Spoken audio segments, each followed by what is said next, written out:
श्रवण हो, तीसरा है कथा श्रवण। अब कथा श्रवण तो आप भी कर रहे हो, हम भी कर रहे हैं, लेकिन कोई फल तो मिलता नहीं। कुछ कुछ मिलता भी है, ऐसा नहीं, लेकिन बहुत लोग आते हैं, कथा में चले जाते हैं, फिर उसी माया में झंझट में लग जाते हैं। इसका कारण भी है, या तो योग्य वक्ता नहीं था। हमारे बाबा महाराज के पास अब की बार हमें श्री विनोद बाबा जी महाराज, जिनके बारे में कल भी मैंने आपको बताया था, तो उन्होंने वक्ता के बारे में बताया, वक्ता के लक्षण क्या होते हैं।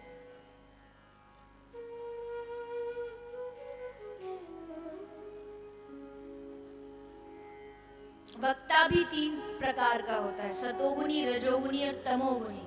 और श्रोता भी 3 तरह का होता है, सतोगुनी, रजोगुनी, तमोगुनी।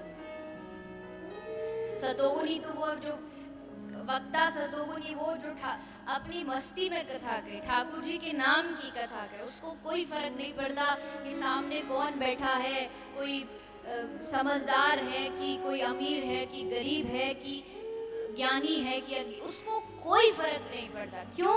क्योंकि उसका श्रोता कोई साधारण आदमी नहीं, उसकी कथा स्वयं भगवान बैठ के सुनते।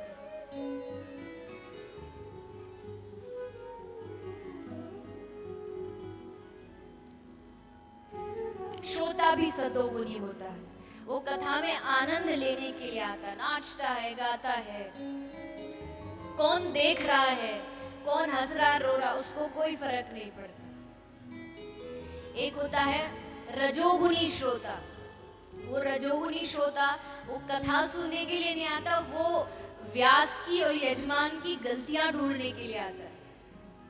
देखो भैया, ये तो टेंट कुछ जमा नहीं, तो ऐसे नहीं, ऐसे होना चाहिए था।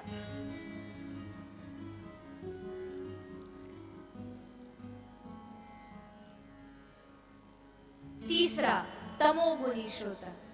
वो कथा में मान लो पहले दिन आगे बैठ गया और दूसरे दिन अगर उसकी सीट पर, उसकी जगह पर कोई आके बैठ गया तो बस फिर तो 3 घंटे उसी को घूर घूर के देखे, मेरी जगह तू कैसे बैठा। ये तमोगुनी श्रोता के लक्षण हो। अरे भैया क्या फर्क पड़ता है, मैं तो कहती हूँ, देखिए बुरा मत मानिए, लेकिन मैं तो ऐसा चाहती हूँ, कोई व्यक्ति रोज आगे बैठता तो उसको सोचना चाहिए कि अरे भाई 3-4 दिन मैं आगे बैठ गया, अब चलो पीछे वालों को हम आगे बैठने देते। लेकिन कहना बड़ा आसान है,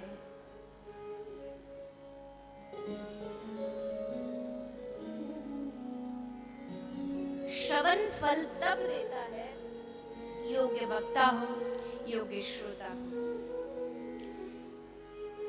तो श्री प्रहलाद जी महाराज की कथा आप हम सब ने कल श्रवण की, जिन्होंने श्री ठाकुर जी के चरणों का आश्रय लिया और भगवान ने उनकी रक्षा भी की। भगवान पत्थर से प्रकट हुए, क्योंकि जैसे एक भागवत का 7वें स्कंद का 9वें अध्याय में एक श्लोक आता है, जिसमें लिखा है कि जैसे एक माँ अपने बालक की रक्षा करती है, उससे कहीं ज्यादा हमारी रक्षा स्वयं श्री ठाकुर जी करते हैं। माँ से भी कहीं ज्यादा उपकार ठाकुर जी के हमारे ऊपर। सोचो, गर्भ में 9 महीने हम रहे, किसने वहां हमें जीवन दिया। हमको एक दिन भी कोई काल कोठरी में बंद कर दे तो जी पाएंगे हम भला? लेकिन 9 महीने हमारा भोजन की व्यवस्था, हमारे हर चीज की व्यवस्था ठाकुर जी ने की। जठराग्नि से बचाया, कितने उपकार है उसके, कोई गिन नहीं सकता, इतने उपकार। भगवान ने उस प्रहलाद की रक्षा की। करते हैं भगवान, लेकिन शर्त है। कौन सी शर्त? एक भरोसा एक बल,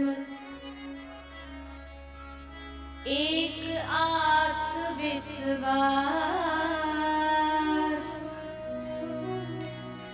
एक राम घन श्याम हित,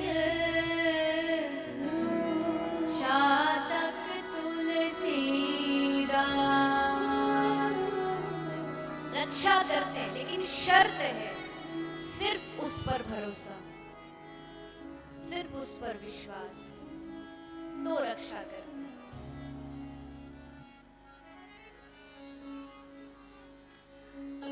आगे श्री सुखदेव जी महाराज परीक्षित गजेंद्र मोक्ष की कथा सुनाते हैं।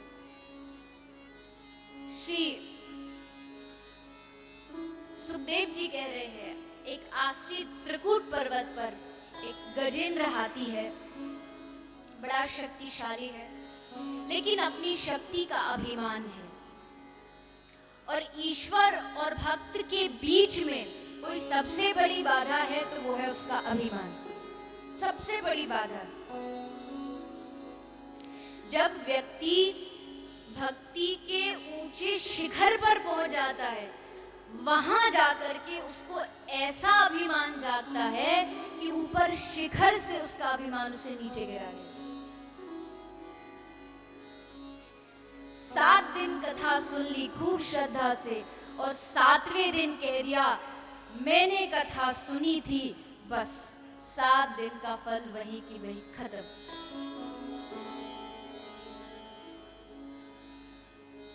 अभिमान सबसे सूक्ष्म दुर्गुण है।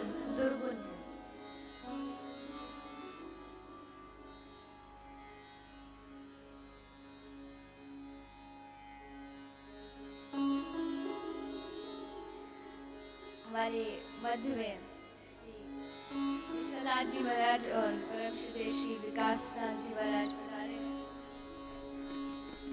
और संत भगवान की